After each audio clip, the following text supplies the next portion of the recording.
Thank you all for being here. I see some professional colleagues. I'm grateful that you're here, and family members and caregivers, and some family members that I've met through our May 11th in-person event. Let's all celebrate our time being here together. It's really amazing that we take the time to be here, to grow, to learn, to expand, and to share space together. So welcome to the Summer Guardianship Series. When we created this event, we started to plan for July, but we ended up moving it to June, and we're keeping the summer part.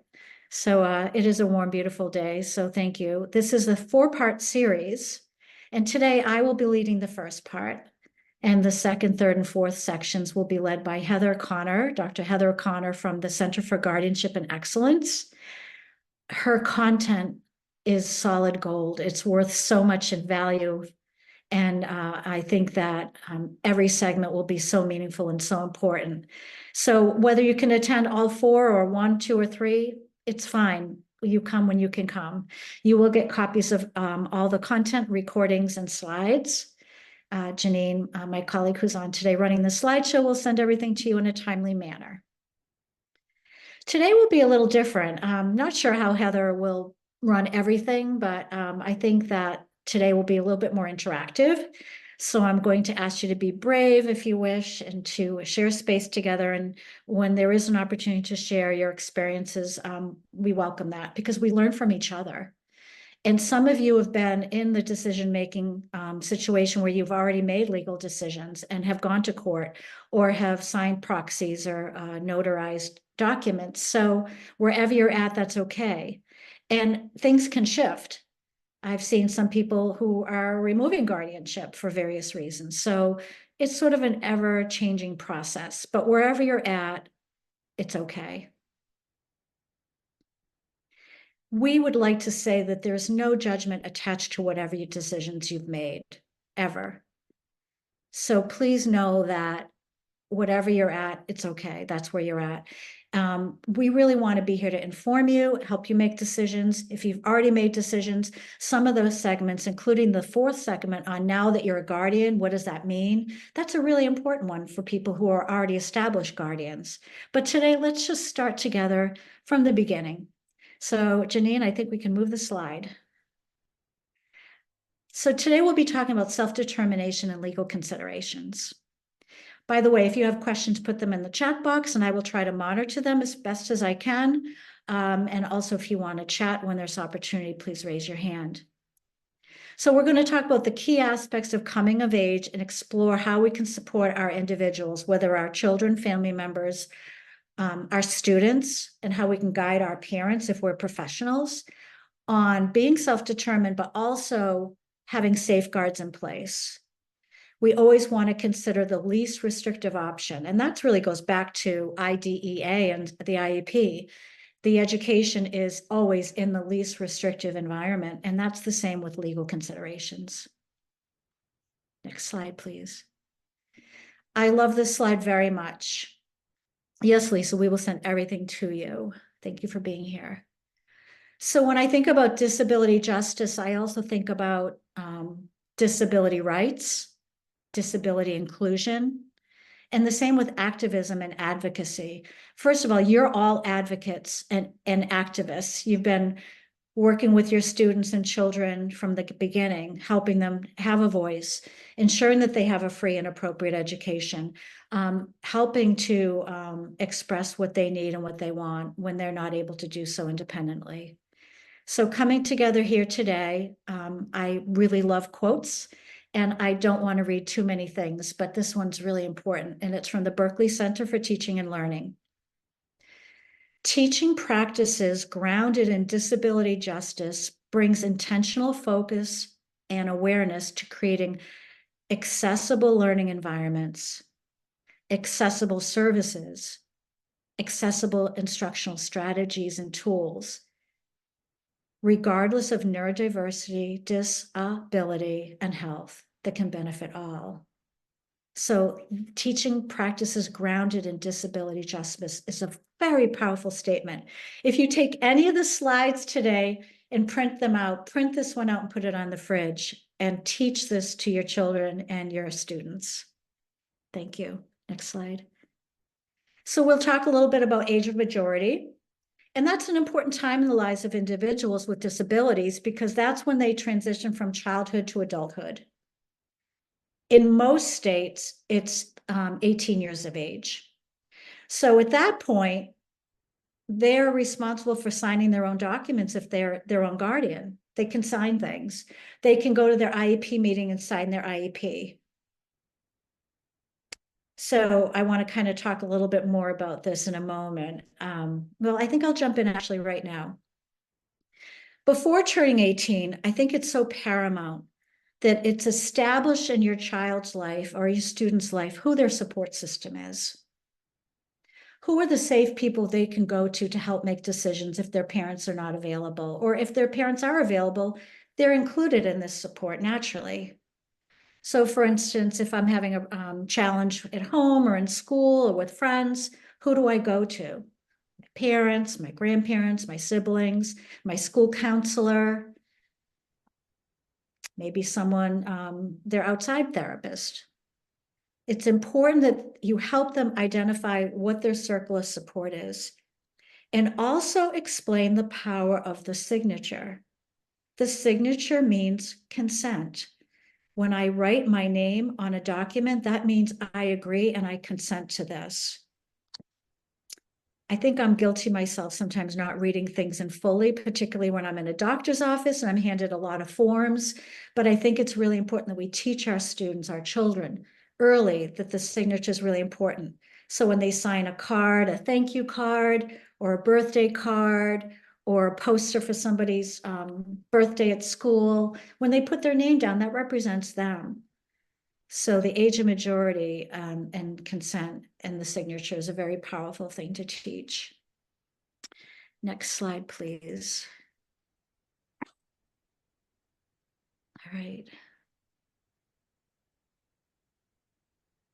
If individuals are their own guardian, they're legally responsible for their life actions, including banking, money management, finances, medical decisions, procedures in the medical domain, healthcare, and as I said before, the IEP and education. So let's just think about that. That's all big stuff. How can we support and promote self-determination, considering all the legal aspects of life?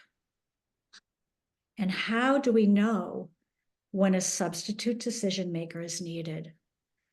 So let's talk about that. Next slide, please. Let's really come down to self-determination. And if you know me, you know that this is one of my favorite buzzwords. I talk about it all the time. Self-determination is the foundation of everything related to transition outcomes. Students who have greater self-determination have better transition outcomes. That leads to more enhanced, improved, successful, happy, positive, joyful lives. Another quote from the ARC, a position statement on self-determination. And the ARC is across the country. We have the Northeast ARC in Massachusetts. We have ARCs in California. It's one of the best support agencies you can connect with if you're ever looking to build your community connections outside of the school. You should all connect with an ARC from whatever state you're in. What is self-determination? People with intellectual or developmental disabilities have the same right to and responsibilities that accompany self-determination as everyone else. They're entitled to opportunities, social opportunities, job opportunities, educational opportunities. They're entitled to respectful support and dignity and the authority to exert control in their lives, to direct their services and to act on their own behalf.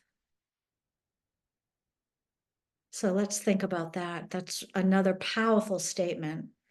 And I think if you're a young parent, I would print this and put on the fridge as well, because it will really guide you as a parent in everything you do, starting very, very young, to create a space where students and children are making their own decisions from what they're eating for dinner or what they're going to wear, and how to make those decisions starting young, because those decision-making skills build.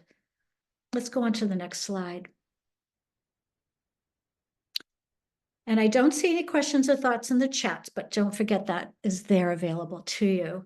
So just to talk about self-determination a little bit. The components of self-determination, choice making. I think I will have leftovers tonight, or I'm going to prepare some Annie's mac and cheese tonight. I would like to go to the park this weekend, or I'm going to spend time with my friends and family. So just making simple choices, maybe even more complex choices. Decision making. I would like to go out with John. I think that our friendship has gone on to the next stage, and that's something that I'd like to do. Or you know what? I'd just like to remain friends with Susan. Decision making at school. Sometimes there'll be opportunities to explore different vocational pathways. So making decisions about that when presented with options. So again, presenting options is key so individuals can make decisions. Self-advocacy. Could you show me a different way? I didn't understand the way you said it. I learn best if you show me a checklist. I need that to be shown to me. Self-advocating. Sometimes when I get anxious, it helps if I take a water break or if I stand up from my chair. Parents here and professionals, you have been advocating for your students and children for years, so you know a lot about self-advocacy. Problem solving. I think it's so common for parents to problem solve for our children, neurodiverse and neurotypical. But it's really important to move away from that, particularly as you think about positive transition outcomes. And what I mean by that is when transition comes, age 21 or 22, having these skills built in at an early age really prepares them for making life choices and decisions. So problem solving is, instead of answering the problem, solving it for them. What do you think you should do? How could that have gone a different way? You know, start to ask some more questions when things don't go well or when students need help about problems. Teaching them things, I remember I grew up in a home in the country and our toilet always overflowed because we had a very bad septic system. And no one ever taught me that you just go underneath and turn off that handle and the water stops running. And I mean, we do a lot of problem solving all around the house, but I think we should talk about what we're doing with our students and our children. Self-awareness is being really aware of our challenges and our competencies. The things that we do that might stand out where we might not blend in, maybe knowing a little bit more about our disability and how to advocate for that. And then goal setting. So when I turn 21, I'd like my own apartment with a friend, or I'd like to work out once or twice a week at the gym so that I can get fit. So I think it's important that we all work on goal setting with our children and students. And again, as I've said before, I'd like to reiterate teaching skills in these areas over time should start young and build over time. And by the way, if you have individual questions about this conversation and you'd like to reach out, our team is available, the transition team, and we will have a slide which will have our contact information. All right, next slide. So implications and legal considerations for transition. I think I'm going to pause here for a moment and start to ask some brave people and people that might want to share. Are you willing to talk about where you're at in the decision-making process legally? Are you your child's guardian? You can put it in the chat box. And if you do share, if you could give us a snapshot of how you made that decision. So Alice, thank you for going first. I appreciate that. Welcome. Thank you. Our situation may be a little bit different than some people's. My daughter has a brain tumor and she was living independently at college at 18, doing very well. And it all blew up, and she had a brain hemorrhage and brain surgery and full brain radiation, et cetera, et cetera. So now she's much different. And so after that was 2018, now it's 2024. Her team at the Dana-Farber has insisted that we need to go for guardianship because her IQ is now, we just recently, after 4 years waiting for neuropsych, got it back, and it's 57. 57 is clearly not who she is. She's got severe expressive language delay, severe short-term memory issues. So she, by psych testing, appears very delayed. And yet she's perfectly capable of knowing what she wants and what she thinks about things. I mean, she may have a hard time telling you. So my question is, what impossible need would we have to go for guardianship on someone who's completely capable? The medical team's perspective is, what if one day she needs a medical procedure that will save her life and she refuses? And I'm like, then she should refuse. She's had, a billion brain surgeries and a bunch of other horrible things. And if at this point she wanted to refuse and it would mean she died, I would have to be okay with that. I just don't understand their thinking. Her whole life, she's been in charge of her own decisions. And I don't know why we would take that away from her now. And not that she's ever given us any indication she would refuse medical help. She hasn't. So I don't understand. I guess I need to hear the reasons why one would do this. Thank you, Alice. Again, I want to thank you for going first, and I think we all learn from each other, and that's really a powerful share. And, I know that in our lives, in education, or in your case at Dana-Farber, that you're being directed to make a decision. And we have learned to trust and rely on experts. And we put a lot of faith in what people say who have expert skills and opinions, because they've gone to school with in these areas. And sometimes they may know way more than we would in these particular areas, but ultimately this is a decision that is very strongly grounded in your family, Alice. And it sounds like you have a strong feeling about this. And I think I really would invite you to continue this dialogue when Dr. Connor presents, because she will be delving into more about formal substitute decision-making topics. And I think you already know what they are. We already sign these papers when we all go to the doctor about HIPAAs, and I don't know about you. I'm at an age where I have a healthcare proxy, and I've assigned my daughter and my niece as secondary. So we make these decisions, and ultimately, no one can tell you what to do. Just in turn, you may decide, Alice, your story might be different, or everyone else. I am going to be the guardian. I have seen examples where my child is vulnerable and can be exploited, and I don't need anybody's opinion. So ultimately, it is a family and the self-advocate's decision. And a self-advocate is a term that I use to represent the individual with a disability. So thank you, Alice. I'm just going to read the chat box.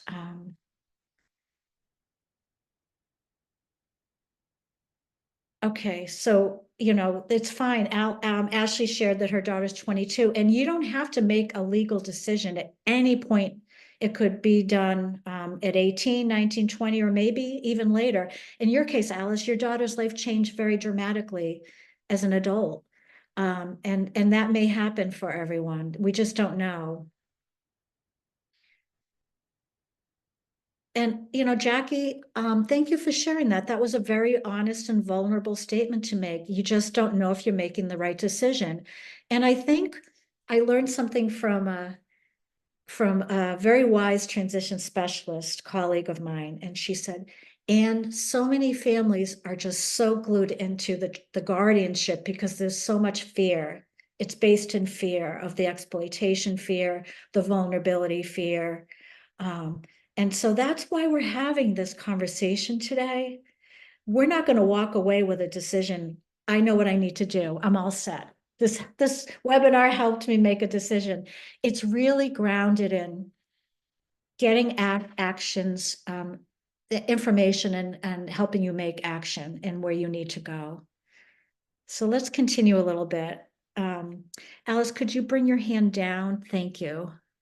I don't know why it blocked. There we go. Blocked my words. Implications and legal considerations for transition. So building self-determination skills allows individuals with disabilities to participate in the transition plan, their future. We've already talked about that. Starting young is important.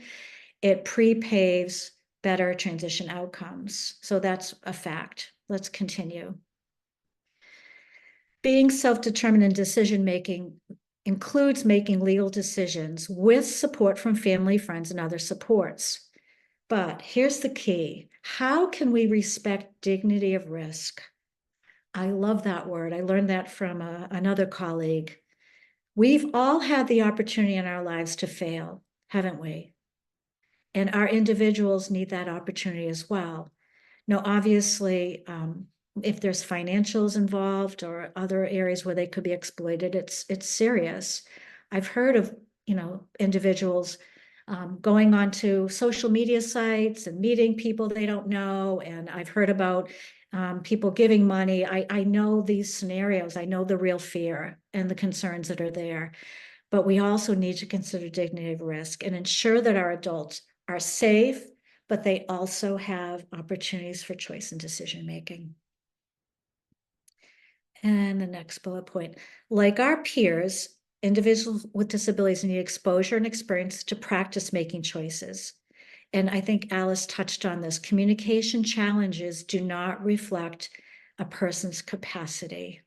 And I'm sure in our audience of 37 people today, and thank you for all 37 of you, that some of you have children or students who have communication challenges that might use augmented devices, iPads, communication technology, but that does not diminish the value of their voice, meaning their intention. So I'm going to go to the chat and read some more. Thank you. So Alice has a healthcare proxy. Well done.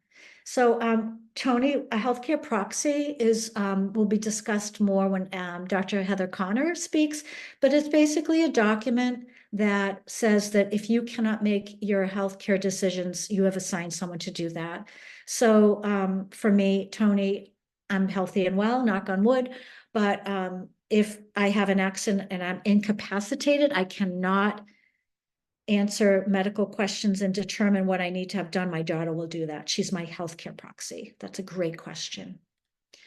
Audrey, thank you. Your son has complex brain issues, multiple surgeries. You went for guardianship because of the complexity of his medical situation. I love what you just wrote. I don't view that as taking away his decision-making rights. We just want to be able to step in. And you're using a supported decision-making approach, signing documents and such. That's a beautiful and very powerful statement. And again, I want to thank all of you for sharing, because we're seeing different views and different lenses. And as you can see, there's no right or wrong answer here. It's so individual.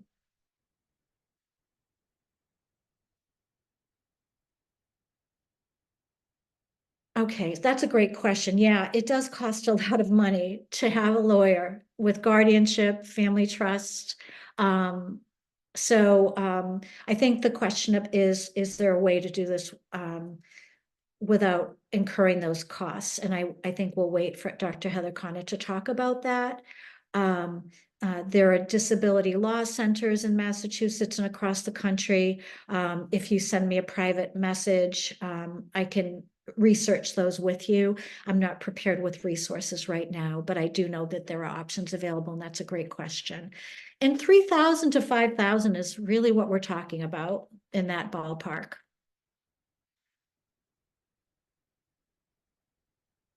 Okay. So Jill, your scenario is complicated. Your son has not reached age of majority, so you're still responsible for decisions. And it sounds like he has a medically and psychologically involved profile. There's a couple of things that I'm not really quite sure about, what CRA is.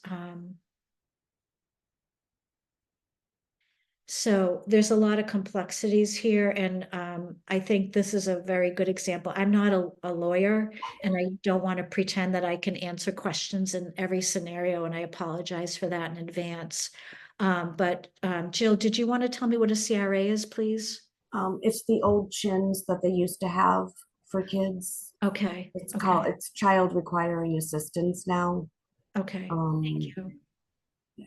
Are you involved with a social service agency, or are you feeling like you need a referral for that? And what state are you in, please? I'm in Massachusetts and we are not. I applied for DMH for him and was just recently denied. Okay, They said okay. he doesn't have a diagnosis that meets DMH requirements, and the ones that does have do not explain or are not related to his behavior, was the answer I got. Thank you. Thank you for that. So first of all, this is a really amazing example of an impasse that can really impact your child's life. He is still under your care, that he has not reached the age of majority. Also, just so everyone knows, when you get denials from any agency, whether it's DMH or DDS or SSI, you always appeal. You always appeal. So Alex Lavoy, the director of our transition center, is here, and she kindly put my contact information. And Jill and others, please reach out. We are here for you, and we don't provide legal advice and financial advice. We provide referrals and resources, and we are very much involved in guiding and supporting you. So thank you for that. Thank you, Thank everyone. you. And we have spoken to a lawyer already about the different steps that we'll need to take when he turns 18. Okay. So we've got that started as well. Thank you, Jill. These Thanks. diverse experiences are really incredible to add value to the content of our conversation. And thank you for coming on. We'll go to the next slide. So what to consider before guardianship?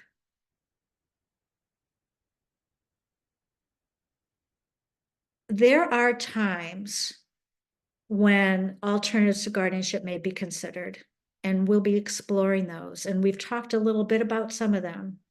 Alice has shared that she has a healthcare proxy. Tony asked what that is. And again, that is providing provisions for someone to take care of your medical needs and make decisions in the medical domain if you're not able to.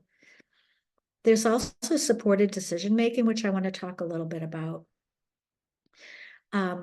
There is a movement, a legal movement across the country in 16 states so far, that there's a legal definition called supported decision-making in capital letters. And supported decision-making is a legal entity that allows for people with disabilities to be more empowered in their decision-making in all the domains, financial, educational, life decision-making. But they also have assigned someone who will make the decisions with them. The term for the people they're called decision makers. This is a formal term. And I attended on a webinar through an organization last year, and it was just such a powerful experience for me to learn the depths of this, because I had come from an experience of 15 years in a school where most parents were the guardians. And I had young adults who were driving cars and then dating relationships and employed 10, 15 hours a week, and their parents were the guardians. Now, it sounds maybe that I'm inserting some judgment in there, and I don't mean to, but I think that a while ago, it was natural to assume that that's where you would go, because there is the fear of exploitation and vulnerability. And the supported decision-making movement is one that we will be talking about in session 2. Heather will be detailing that and exploring that more. So if you're already a guardian, and some of you are, that's fine, that's okay, but it's still important to hear about these options because sometimes things change. There's also power of attorney, which is a person that's designated to make legal decisions in your behalf. There's also notarized statements. So these are topics that we all will learn more about in this as the series goes on. Many individuals with autism and intellectual disabilities have expressive and receptive language challenges. We talked about that a little bit. Alice touched on it as well. And some of them may have challenges with comprehension and reasoning skills. You might teach something to an individual with disability, and then the generalized skill is not there the next time. It has to be retaught. Those are things that we think about, right? When we want to consider guardianship. But it still doesn't mean that they are not able to communicate their desires through a variety of means. And again, alternative ways to communicate are so important. There's assisted technology, augmented devices. So I really want to advocate for people with communication challenges. So Alice, as far as the state of Massachusetts, Heather will be talking about that, and I will wait for her, our legal representation, to talk about that. I appreciate that.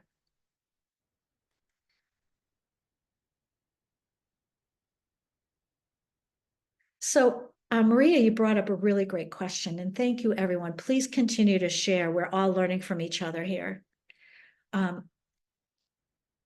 There are people in the profession, medical, that are not up to date on everything, that they're not attending webinars on supported decision-making and all the changes in guardianship.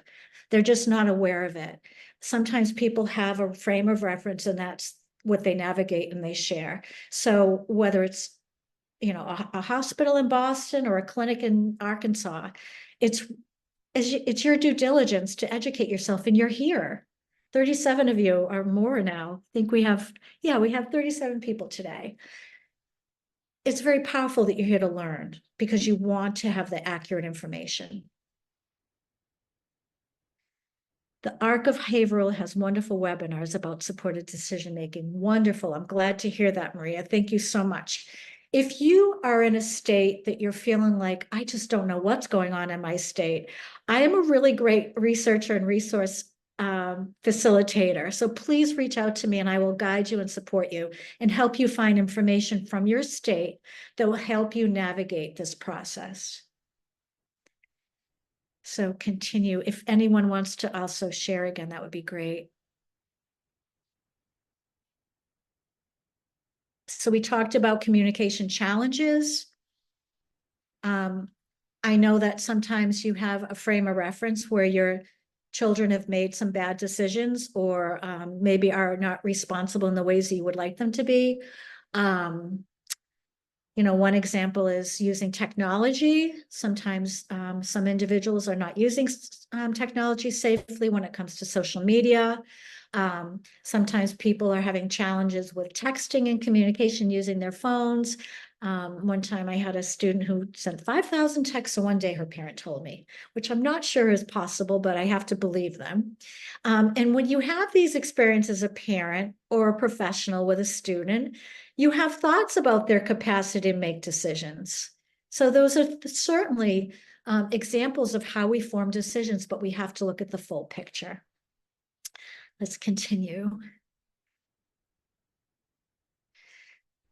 So we talk a little bit more about consent and capacity, and I want to go back. Sometimes I repeat myself, but I think there's really strong reason to talk about this.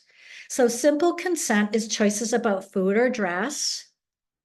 We make consensual decisions every day. Yes, I would like that. I will eat that. Yes, you can buy that for me. I'm not going to be able to go shopping today. But informed consent moves into more detail, more complex surgical procedures or financial decisions. And we do know from this conversation, and you know this very well, that a diagnosis of an intellectual disability or developmental disability does not mean the person is not competent to provide informed consent.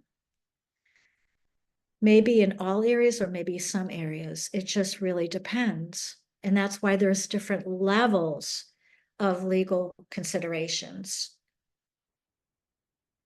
So we talked about teaching your students to know their support system, who they can trust and who they can go to when they're having challenges.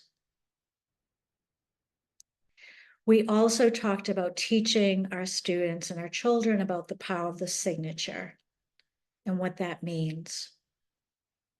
And we know that the age of majority at 18 is the time that everything shifts, and we need to think about the consent and the capacity. So let's continue. How to determine the capacity for an individual with a disability to make a decision. So I'm going to ask my parents and professionals here if you could answer that question. There's no right or wrong. I put a few bullet points in my own brainstorm, but I want to know, how are you going to make that decision? Or how did you make that decision for the parents that already shared today? So you can just raise your hand and I'll call on you, and you can also type in the chat box if you prefer.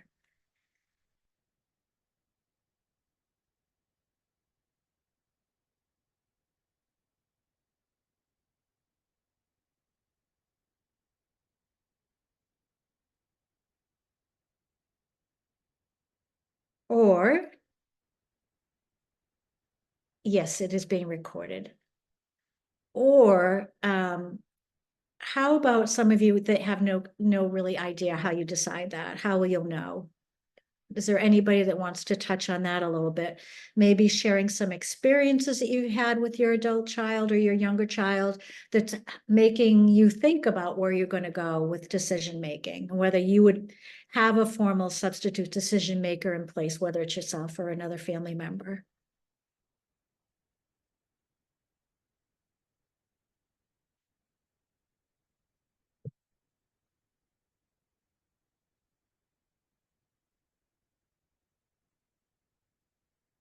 I'm going to call on some of the transition specialist professionals that are here if they want to chime in as well. Thank you, Andy. Andy, your son is 20 and you have guardianship due to his intellectual disability. You're working on his decision-making, but don't have confidence in his ability to make big decisions. That's an honest statement. I appreciate you sharing that. Andy, I know you, and hopefully it's okay to call you on this, but did you involve your child in these conversations? And if you didn't, anything else you want to add to that a little bit more? And then I'll come to Alice and then Ashley. Thank you. Anything to add more to that, Andy? Thank you. Alice, go ahead. I'm going to talk because I'm not that great at the typing thing. Thank you. I always have so many typos, it takes me forever. One of the things I hear a lot is, well, they could be exploited financially, your adult person or whatever. I need to hear more about those dangers, because we have control of her finances because everything's co-signed. We have she just doesn't ever have an opportunity to run off and spend all her money or have someone else spend all her money. And she's living still home with us, which maybe someday she'll have a supported setting. But I just don't understand how that could happen. And somebody maybe could explain that to me. So obviously, if you're co-signing, maybe not so obviously, if you're co-signing, Alice, and it sounds like you've made some wonderful provisions. If you're co-signing and your adult child is living at home, you think you could be aware of everything that's going on, but in not every scenario is that possible, because many of our children and young adults are online. And we don't know what's going on online unless you're monitoring what's going on. So I can think of numerous examples of if students have debit cards, or if they have access to parents' credit cards without permission to use those credit cards, which I've seen happen. I've seen some individuals buy gift cards and give them out to strangers who they've met online who have been exploiting them. There's just numerous scenarios and so many to consider. So that's why sometimes there's a wonderful new debit card that's available that I can send the information on. I probably should have included that in resources that monitors and has a spending limit. So it exercises and empowers students to be financially independent, but there's also safeguards in place. So I think we look at past practices and experiences with our children to determine how safe they are with social media, how safe they are with strangers or people that they don't know, how vulnerable they are with giving private and personal information out. And that's kind of what the next slide will touch on more. Speaking to the school team is really critical. They are spending 8 hours a day with your children. And to understand what their background is, what they see, how they know your adult children or your younger children, and what they see as far as how they make choices and decisions. And then looking at past experiences at home, has there been examples of vulnerability or unsafe behaviors or challenges? Using that data as a guide to help you make decisions. Before I go to the rest of the slide, I'm just going to read ahead. Thank you.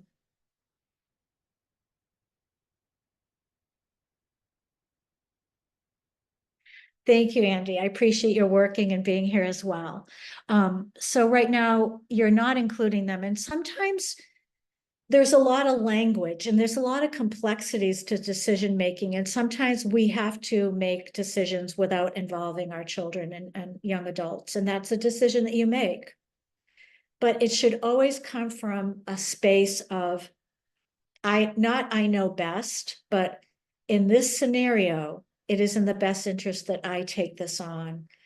I've had students who just don't want to go to their IEP meetings. There's too much language, and we talk about that in a different forum, in a different time, but there is importance in bringing our students into conversations.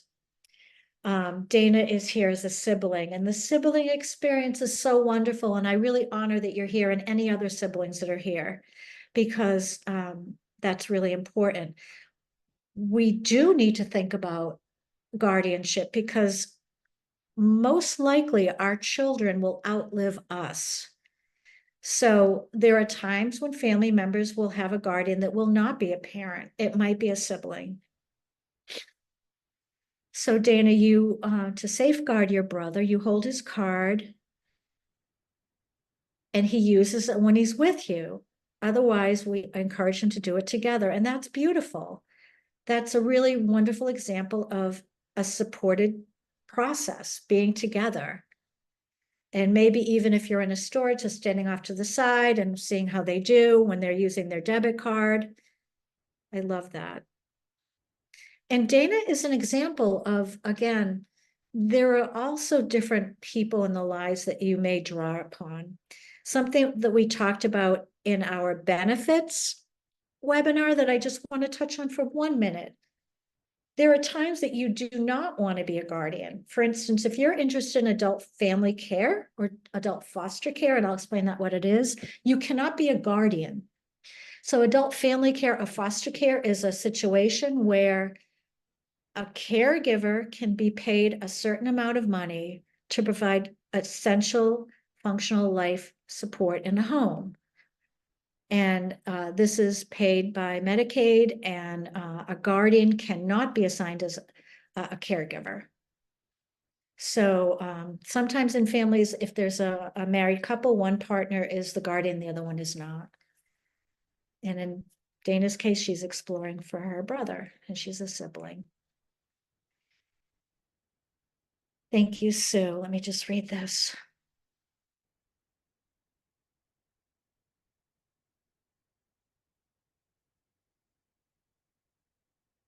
So it sounds like, Sue, you have past experience that you've seen your adult child in a medical setting where they're not able to communicate with the medical providers. And you also have evidence that they're not able to manage his money. You're involving him in decision-making. When he asked about, he seemed relieved to know he didn't have to take it all on. So that's a really wonderful example of your family making a decision together. And that's really, really valuable. That really is a lot of power in that conversation that you just shared, Sue. Anxiety over decision-making is very impactful. As he continues to grow, you might look at it differently. And that's really what this is all about. Decisions aren't forever. Obviously, getting guardianship is expensive. It involves court and a lot of documents and a lot of work. And you just want to go into that thinking, I'm going to change it in a little while. But it can be undone.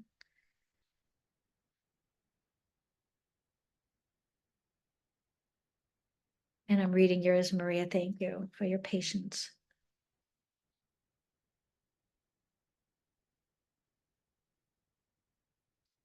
So Maria, that's an example of Maria's question was about managing funds and financials. And I'll see if I can find it. There is a debit card that's, as I said earlier, that will help you allow your individuals who need support financially make safe purchases, but everything is kind of monitored. I don't think an open debit card is a really great idea for anyone. It wasn't a great idea for me when they first came out. I certainly was in overdraft protection all the time until I learned a little bit more about that because nobody taught me about it. It's examples of why we need to teach things. There's not an unlimited amount of money on this card. Maria, thank you for saying that. Thank you, siblings. I agree. Let's talk about that for a little bit. One of the webinars that I planned for the fall of 2024 is the sibling experience. And there's so much to unload, and I don't want to talk too much about it, but we have a little bit of time. That I think it's really important that family members are involved in this conversation. I work with a student privately, and I think 10 years ago, her mother told me that when she is no longer able to care for her daughter, the brother will be the guardian or the support. And since then, he got married and he has several children, and that has changed. He's no longer able to take that on. So another sibling has decided that they would like to do that. And they already have provisions in place. They have plans in place for when the parents are no longer available. And I love that process because it's looking beyond and always thinking ahead. So having your other children, but also relatives, cousins, uncles, there are other people in your support system, I'm sure in some of your cases. And if some of you, you're in your own boat by yourself, then there are legal options, people that can help you that you would pay for. There's also an organization in Massachusetts, I think it's called Parents Forever. It's by, it's a gentleman by the name of Patrick Barbieri, and this is an agency that provides supports when there is not a family member available. So Alice, you had a really great question. And I will have you pause on that for Heather, because Heather, it's a good legal question, and you get a star for the day with all these great questions along with everyone else. The fact that guardians cannot be paid caretakers is so frustrating. How do single parents do that? That's a really good question. To be honest with you, Maria, I hadn't thought too much about that. I appreciate you sharing that. So you're married, but if you were to move forward with guardianship, you would want to be the guardian and you would also be the caregiver. So that's a really difficult question. And that's where you might want to look at an extended family member or another alternate. Thank you, Sue. You researched a green light. That does sound familiar. So everybody, when you get a chance, Sue did the research, and the debit card is called Green Light. Ashley said, I agree with Maria. When we have done everything from day one, no one knows our kids the way we do. Okay. This is a really good conversation. I'm watching the time, but I'm going to be mindful of the importance of this question. Someone needs to know your kids the way you do. So see if that resonates at all. I honor that as a single parent. I've been with my daughter alone since she was a baby, and she had a medical crisis. And I understand that. A very, very wise parent from New Jersey once told me that he cannot know his son, and I'm going to use your language, Ashley, the way he does. He needs other people to know. So he created a Google Doc, and he had a family meeting with the siblings and some extended family to talk about everything. And in the Google Doc, or maybe it's not a Google Doc, it's a document, it lists everything: the person's SSI case manager, the person's SSI number, the person's passcode to get into their SSI account, their physical therapist, their speech therapist, their DDS case manager. Everything that the parent knows has been shared with the family members that are in a trusted circle. And when I heard this, it kind of like blew my mind. Like, I need to do that for my daughter. And I did. And oh, Sue's got a great name for it, a user's manual. And I did the same thing. The only thing, Sue, is I got kind of scared that it's a Google Doc because I put everything in my life on it. And then I kind of panicked thinking, well, maybe somebody could access this somehow. But the point is, we do need to take it off of all of on us and share the load, and or even expand on who helps and is in our circle of support.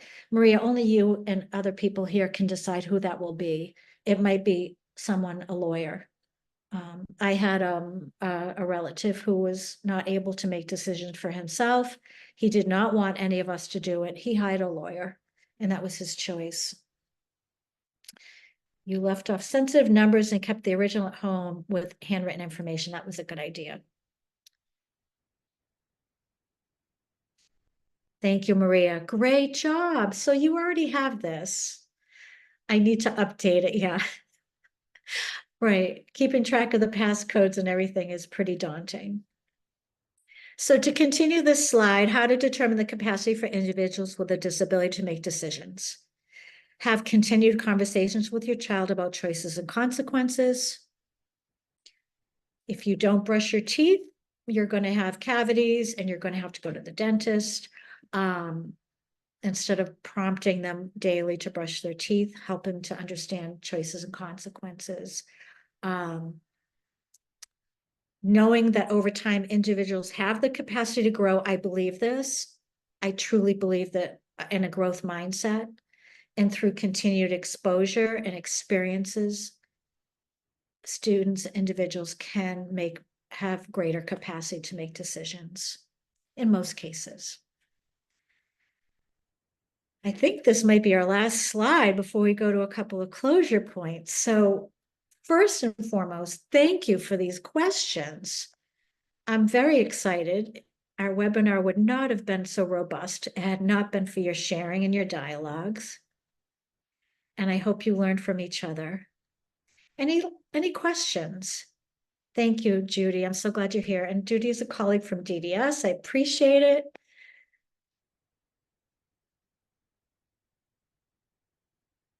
Any questions or last comments or anything that kind of came to mind that you want to share with us that's been helpful in your life that you might wish to impart on others? As a transition specialist, I've learned so much from all of you. My journey has been, my experience in sharing has been through my gratitude and learning from you. Everything will be sent to you after this event. I'm not sure if you will get each event each week or it'll be all at the end of the series. I'm not sure about that. But you will get copies of everything. Any information on how someone becomes a caregiver, how is that set up? Dana, if you're talking about adult foster care, basically, can you just tell me what state you're in, please? Thank you, Andy. And until Dana answers my question, Meg, there may be some resources for free help filing guardianship here. Thank you so much. Great. That's for Massachusetts. If you need help filing guardianship or information in other states, please reach out.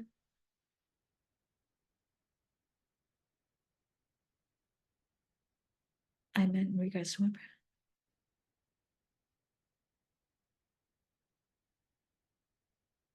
Thank you, Nancy, my fellow colleague, transition specialist.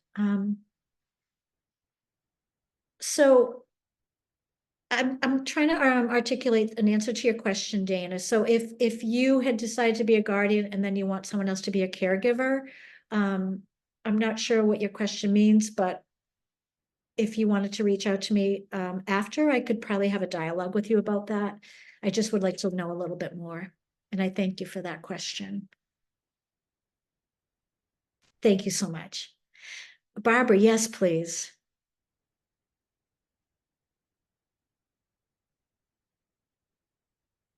And if you just unmute yourself.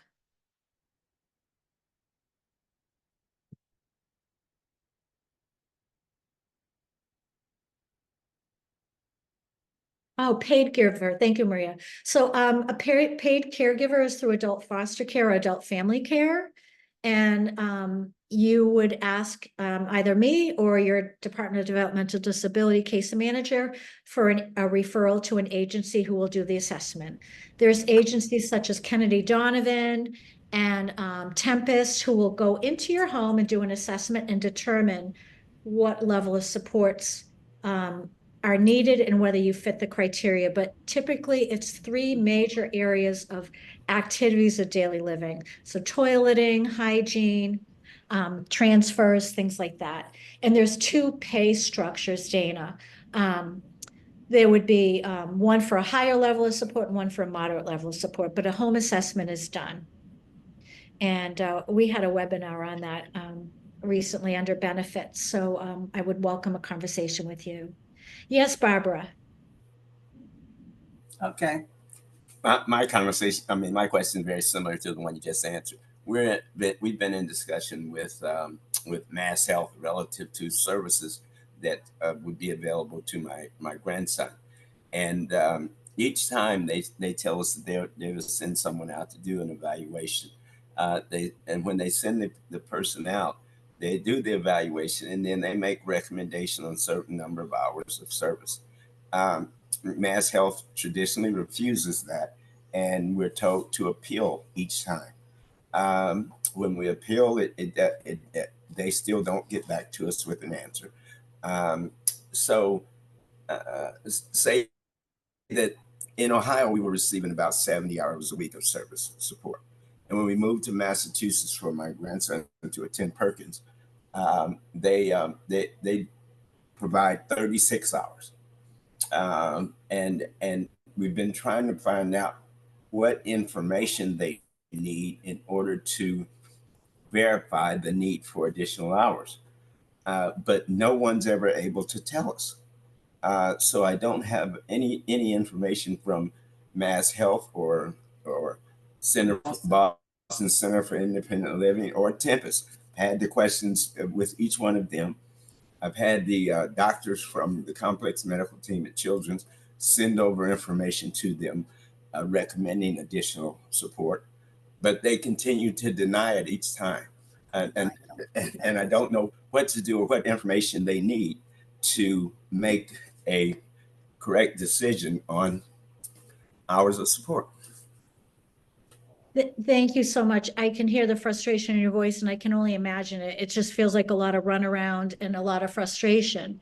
I just put in the chat box a way to contact me so that we can dive into this together and I can listen more carefully and help you navigate this in any way that I can. Would that be all right, Barbara and family? Yes, that'll be, yeah.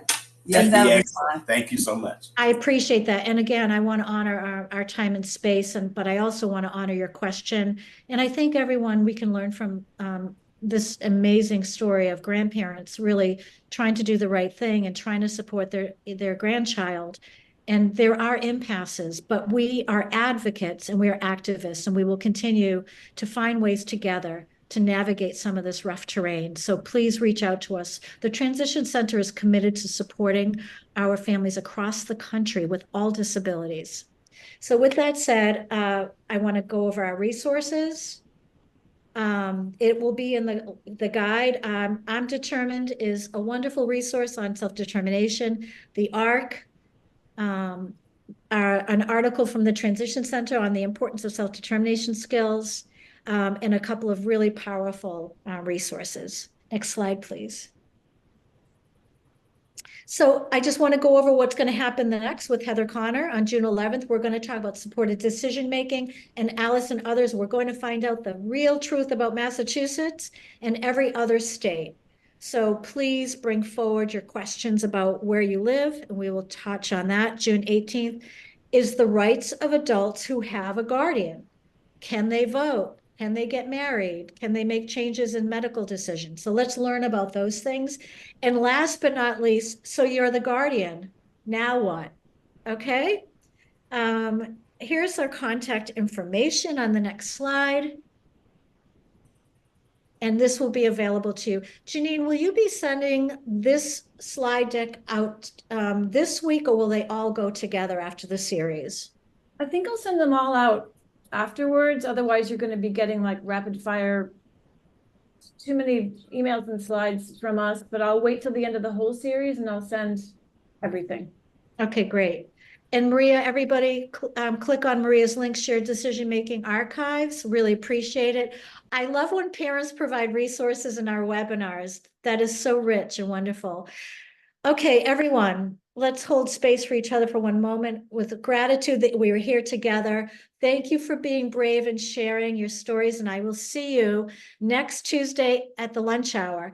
And please, we do have a webinar on June 11th at night, 6:30 on sexuality. So if you're interested in registering for that, let me know. Thank you, everybody.